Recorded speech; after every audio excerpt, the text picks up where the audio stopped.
So hello and welcome back to the channel. So today is Friday and we have the Doncaster Elfcar event on Sunday. So over the last few days it's been a little bit windy, so every time I've done little bits and bobs of jobs I've not been able to really film very much.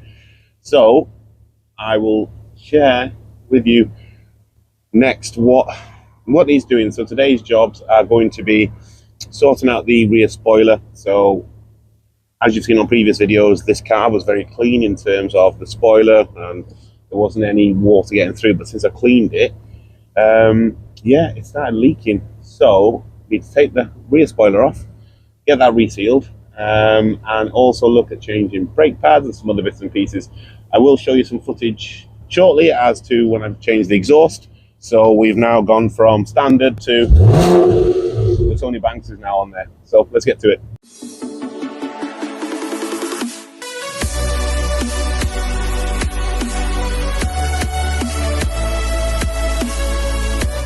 So I need to pull that out a little bit more so the diffuser can connect to it. So now I'm just mocking up the exhaust. So that's my Tony Banks one down there, and that's the OEM one. So because I decided I wasn't going to put the downpipe on just to stop with the droning a little bit, it's now jack the car up, and the Tony Banks one's going to need a bit of a trim.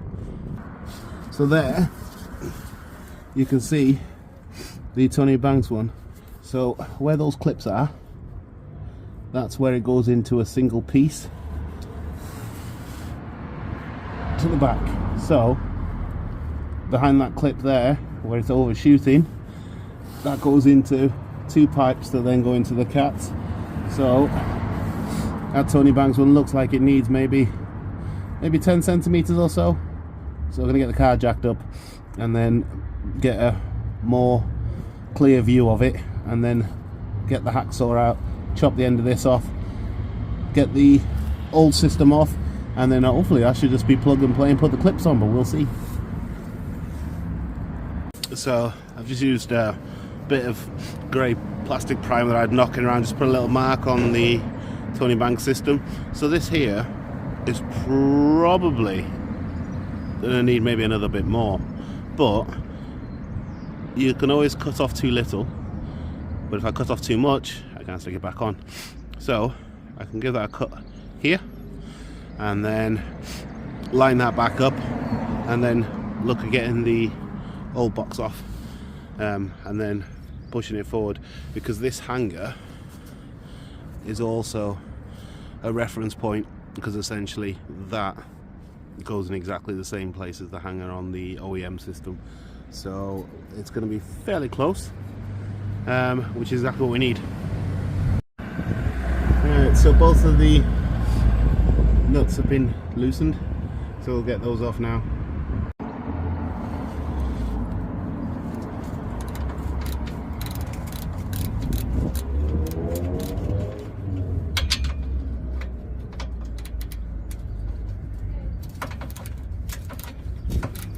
Surprisingly difficult doing this one-handed and holding your phone in the other hand.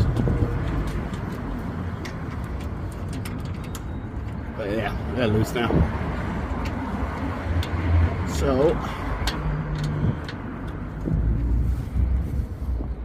I just need to undo the ones at the back now, but they're the most difficult ones. And that's one stock exhaust removed. It wasn't as difficult as I thought it was going to be honest. But hey ho, time to put the other one on the hangers and see where it needs cutting. So right now, as you see, it's a little bit longer. Oh, get under here. So that's on the hangers at the back. So that needs a fair chop. That's what, that's 7 inches. So I need it here really. So there. Oh, that's not 7 inches. Sound? Let's get lining up and cutting. And there we have first cut. Tell you what, they are thick, these Tony Banks exhausts. And lucky for me, the OEM sleeve fits jolly good.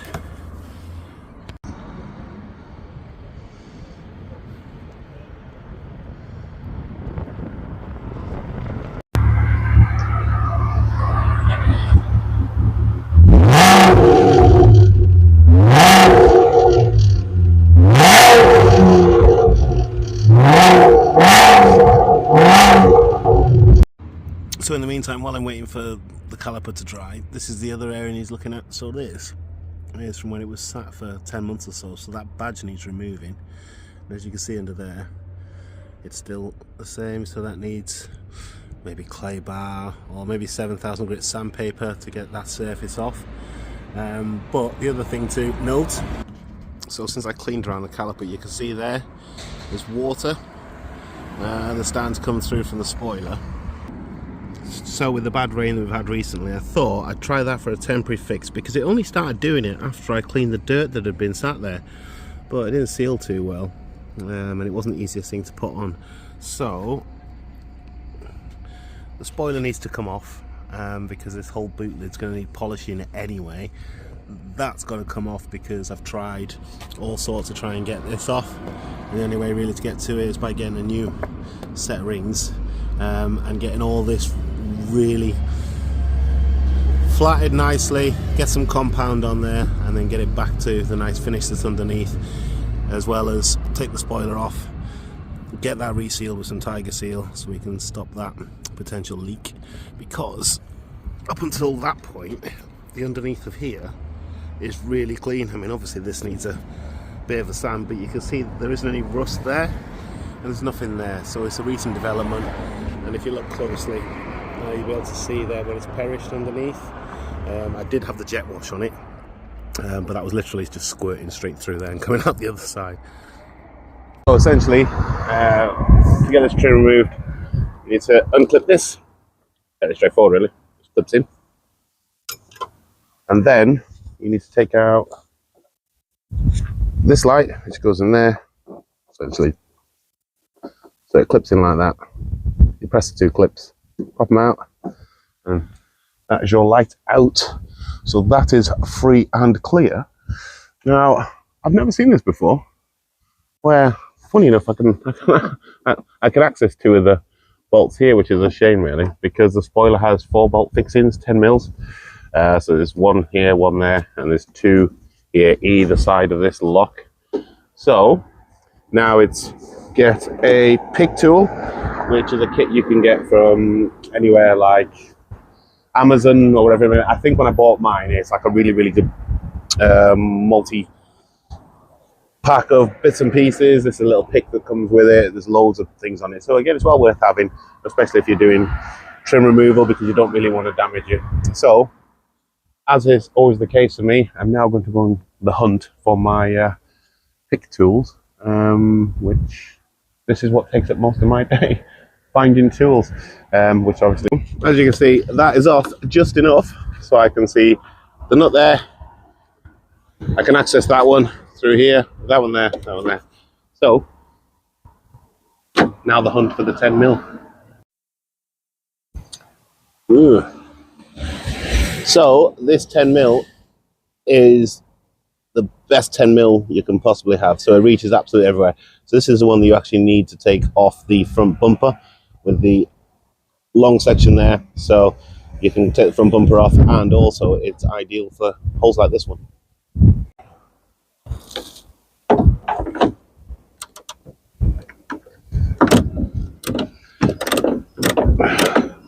Ah, that's handy. Nice access.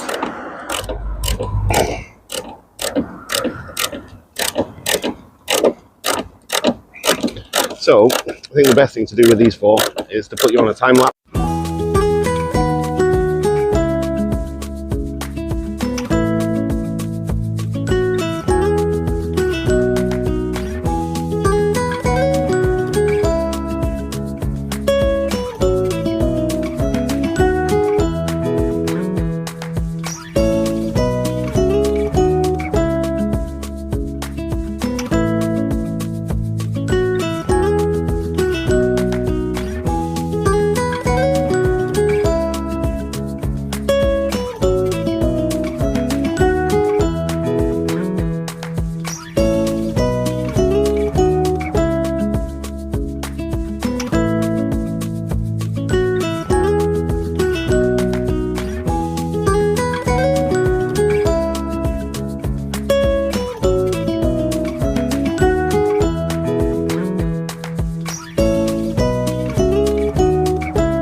is the 4 bolts, well, nuts undone. So now it's a case of pulling this down and seeing if we can get it off. So in terms of taking off the spoiler, there are many ways you can do it. The last time I did it with dental floss, funny enough. But you can get a piece of wire to do in and out, and then shove it through. Now this side is where the leak is, or just started. So, in theory, you can give it a wiggle.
So for now, that's been flattered a little bit. You can still see the Audi badge. That'll probably come in handy for me if I can leave it a little bit faint for when I replace it with a new one.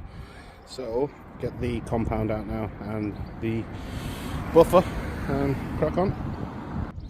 So just put a little bit of G3 compound on, which is this stuff.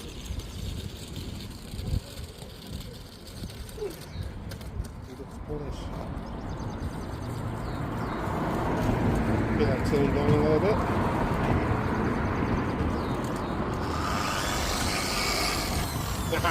It wasn't on properly, was it?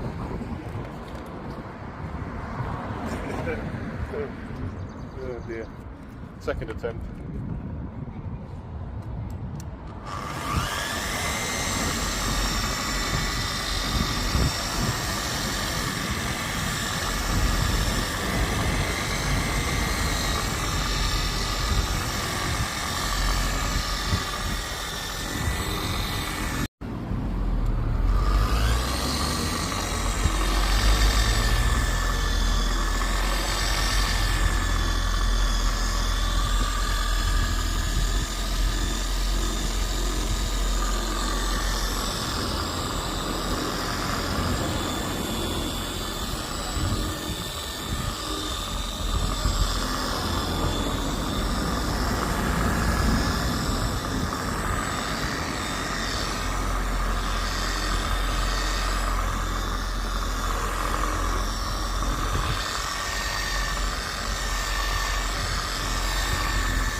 That's the primer done.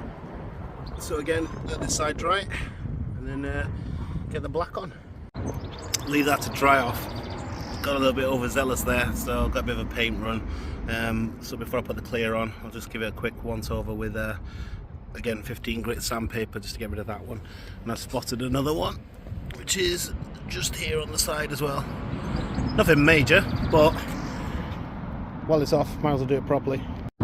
And that's it, spoiler's back on. Needs a little bit of flattening a little bit.